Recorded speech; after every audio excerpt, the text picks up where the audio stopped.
Hi, everybody. Welcome to Broadcast Booth Sessions. I'm Steve Clark. Well, last year, the NHL draft was unusual to say the least. Canadian junior hockey shut down in March, and that left no playoffs, no Memorial Cup, and a little bit of an incomplete resume for a lot of the junior players, forcing NHL teams to do a little bit of guesswork. If last year was unusual, this year, it's even more of a free-for-all. The Western Hockey League and the Quebec Major Junior Hockey League got partial seasons in. The Ontario Hockey League didn't get a season in at all. Some players went internationally, some didn't play any games. What's going to happen this year? We're going to try and break it down with junior hockey analyst from Sportsnet, Sam Cosentino, next on Broadcast Booth Sessions. Sam, thanks for taking a little time to chat to me. How are you doing? Yeah, doing great, Steve. Real pleasure to see you. I mean, I get to hear you a little bit watching video and whatever else, but it'll be nice to see you live and in person some point at the rink real soon. I know I've missed you too. Used to come around Niagara a couple times a year and other arenas. Always used to make sure you said hello. So fingers crossed we're back for some more normalcy next year. I have to ask you first. You're a guy, a veteran broadcaster, been on Sportsnet, covered the Blue Jays, Memorial Cups, NHL drafts, things like that. This year, you're part of a co-production with ESPN, one of the new partners in the NHL.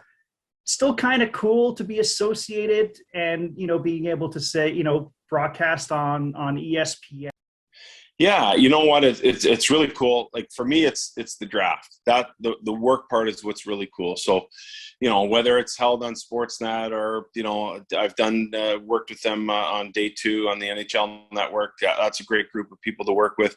But it's the work itself that really gives you the buzz, Stephen. And all those events that you've talked about, whether I've covered Blue Jays baseball or Memorial Cups, prospect games, Canada-Russia series, baseball All-Star games, World Series.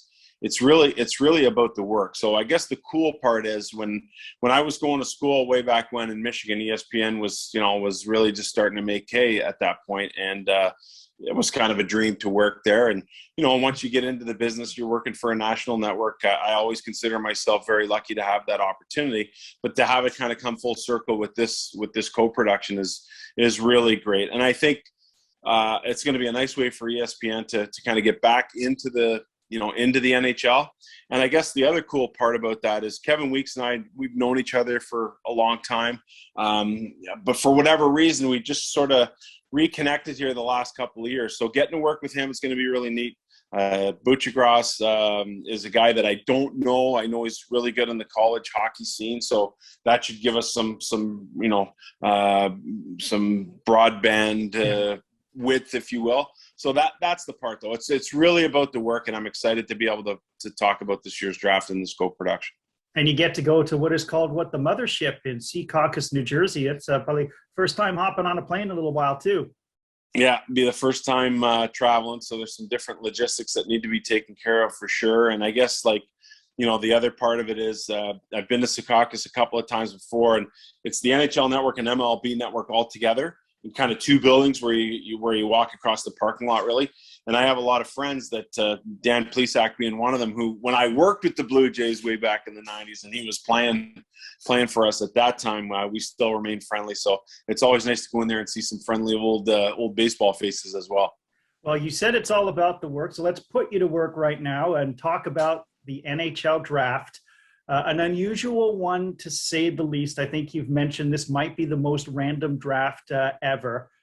For you, how important were the U18s in terms of you being able to evaluate prospects and sort of that best on best mentality, short tournament format? Did that really kind of help you along? It was huge. It was huge for Sam Cosentino Sportsnet. It was huge for 32 NHL teams. Unfortunately, I came up with what I thought was a good, solid travel plan to be able to go and do it safely. And at that point, Sportsnet wasn't really comfortable with that idea. So thanks to the guys at Hockey TV, they were tremendous in helping out and, watching the other network, whose name shall remain nameless at this point. But it was engaged in watching it on screens, just like I've been doing most of the rest of this year. Of course, I would have loved to have been there live. I did my due diligence to try and make that happen. It didn't happen. So I got the next best thing and kind of got to sit around with my son and and get him a little bit more engaged in the draft conversation. So that was cool. And you had a chance to see Shane Wright, who could be the number one pick in 2022, and Connor Bedard, who could be the number one pick in 2023. I mean, not often you get to see a couple potential generational talents on the ice like that as well. Yeah, amazing that those guys were teamed up together. And they're really two different players, two different personalities, but gotten to know both of them here over the last couple of years. And it's been fun to watch, especially with Bedard. I think there's a lot of certainty with Shane and what he did in his rookie year in Kingston. But with Connor, you just weren't, hey, it was a bit of a surprise he was named to the team. And next thing you know, he scored a goal, always playing top line, always really good. And so that was kind of cool. But, a little bit of the sidebar to that is if you look at Brad Lambert, who plays for Finland, is born in Saskatoon, his dad played professionally, his uncle Lane coaches in the NHL. You sort of have that Shane Wright Lambert thing going on and for 2022. And then you look at Matvei Mishkov, the talented young Russian, who, I think is going to make a lot of noise and not necessarily make it easy for Connor Bedard to be that first overall guy in 2023. So it's going to be fun to watch those duels here over the next 2 years.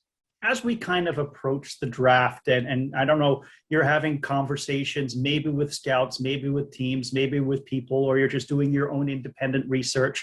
What is sort of the mood of the teams and even yourself as we kind of approach the draft? And you're probably refreshing headlines and keeping an eye to see if picks are being, moved back and forth and things like that. Give me a sense of what it's like as we kind of approach this frenzy, and then you throw in an expansion draft on top of that. Yeah, it's pretty wild. So really, it's a lot of leaning on the network of people that I've created over the 15 years at Sportsnet, and trying to corroborate what I see with my eyes and on video as to what they're seeing and why.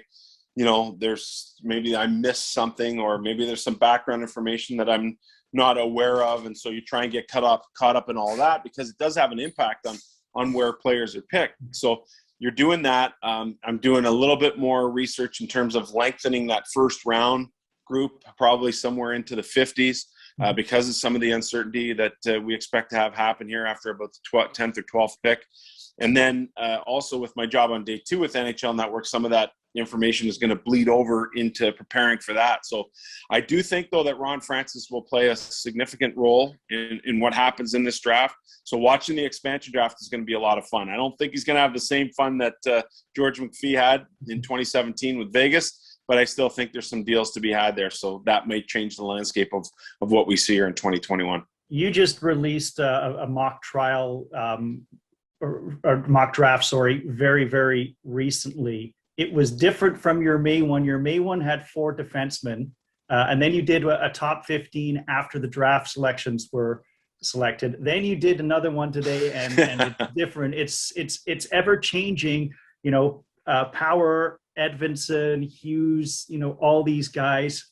So without giving away any trade secrets, why the change from May to your most recent one? Yeah. So what happens? There's a couple of things, and I'm always happy to explain the process. So when I look at, I'm asked basically to do rankings on a monthly basis for Sportsnet, which I'm happy to do. I really enjoy doing that part of it. And then at certain points in the year, 2 of them in particular, especially after the draft lottery, they ask for a mock draft. So that's basically a half mock draft. And then when we get to July 21st after the expansion draft, we'll have another mock draft. So what came out today were the rankings. That'd be the last edition of them. And basically it's a culmination of being able to watch more video and really add a lot of the input from the network that I have that would change what you would have seen from the month before. So it's not that anyone's playing or can change it that way, but what's happening is I'm getting more of a consensus from my network. I'm watching more video.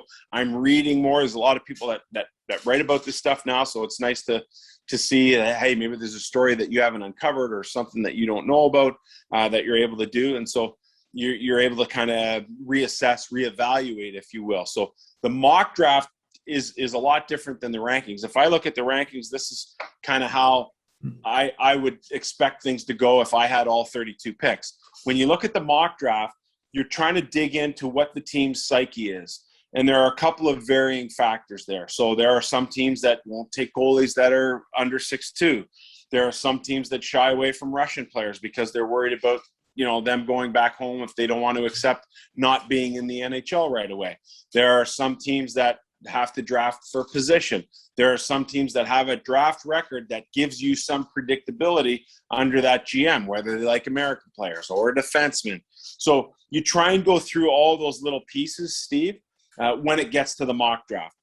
The rankings today, different than the mock draft. The mock draft is thinking along with what the teams are trying to do. And that's a whole lot of fun too, because every now and then, I'll kind of dig into that network and I'll say, hey, who are you guys picking? And of course, no one's going to ever tell me that. But I always like to kind of shock people a little bit and ask that question. So that part of it is a lot of fun as well. The one thing that has remained consistent, Owen Power on top. The dream defenseman, 6'5", over 200 pounds. And obviously an outstanding year at Michigan. He really opened eyes at the World Championships, I think. Buffalo's guy, right? No, yeah. I'm not saying to lock it in, but it's got to be Buffalo's guy. Yeah, I think you can lock it in at this point. And I think the Worlds were the difference maker. I mean, I think there were probably 3 or 4 names that were in contention for that spot before Owen got the opportunity to go and play for Canada. And his progression through that tournament was really awesome. Like, he played 3 seconds in the first period in the 2-0 loss to Latvia. And by the end of the tournament, he was playing upwards of 22, 23 minutes. On the second pairing and what could have been debated as the top pairing for Canada. So there was a little bit of unfortunate luck there with Miller getting hurt, but also his ability to earn that in a short period of time is really, really impressive, especially when you're surrounded by NHLers. And, I talked to Troy Stetcher, who was his D partner, and he said, wow, man, I was just so impressed by this guy. We worked on him communicating a little bit more, but we were all very well aware that this guy has presence on the ice. He's not afraid to do anything and make mistakes, and he's really, really good at his craft. So I think Owen Power is the guy there. New Jersey picks at number 4. Do they reunite brothers, whether they be the Clark brothers with Grant Clark joining Graham or Luke Hughes joining Jack Hughes, or will they get the opportunity to? Yeah, I think that's a real strong possibility there. And who is that going to be? I mean, as I continue to work through it, is it Clark ahead of is it Clark ahead of Hughes? Is it Hughes ahead of Clark? What are we looking at? And you're really getting a lot of varied opinions on that. They're very close. It's the line is razor thin.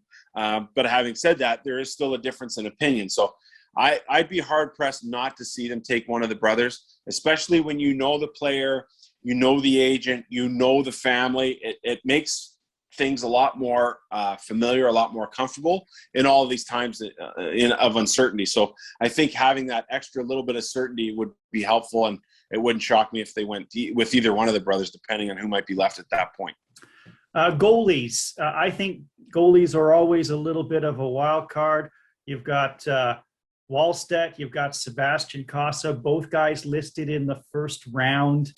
Man, I mean, the story of goalies who go in the first round and don't pan out, and goalies who go in the 5th round and do pan out are endless. This year, it's a little bit more unpredictable. Do both of those guys make it and get into the first round?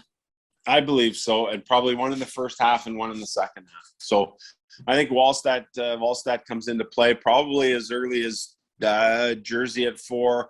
Definitely Detroit would be in play at 6. Chicago might be an area. Calgary at 12. So there's a lot of different stopping points where, if you believe that Wallstedt is the first goalie off the board, that you could see definitely inside of that top 12, 13 group. And then when it comes to Kosa, maybe he comes into play for Calgary again because he was 3 hours down the road and you got to see him over the last year and a half. But at his height, he's not going to be restricted by any team to not take him at 6'6". Really athletic guy. Is he ahead of Wallstedt? Well, no one seems to have it that way. I don't have it that way right now, but you never know what's going to happen on draft day. So I do think both goalies get in. I don't think Ben Gaudreau, who won gold for Canada at the under-18s, I don't think he gets in. But who knows? Maybe we'll see 3 goalies go in the first round for the first time in, maybe since 2012 or maybe even before that. Yeah, Gaudreau was a guy I wanted to ask you a question about, because he was a guy who only got really game action in the U18. And his year with Sarnia, obviously much heralded as a first-round pick. That Sarnia team was very leaky defensively, so tough to get a read on him. He could be one of those guys, you might hear surprisingly the first day, but you're thinking definitely the second day. And boy, if he gets picked second, third, fourth round, he could be one of those gems of the draft, couldn't he? Well, I think so. I mean, listen, the numbers weren't pretty going into it. Under 17s with a kind of struggling Sarnia team, and then not having played for that long to come in and really steal the net. I was really, really impressed by what he did there. His demeanor in the post game, some of the stuff he'd say, during the lead up to the tournament. I was just so impressed by him, Steve.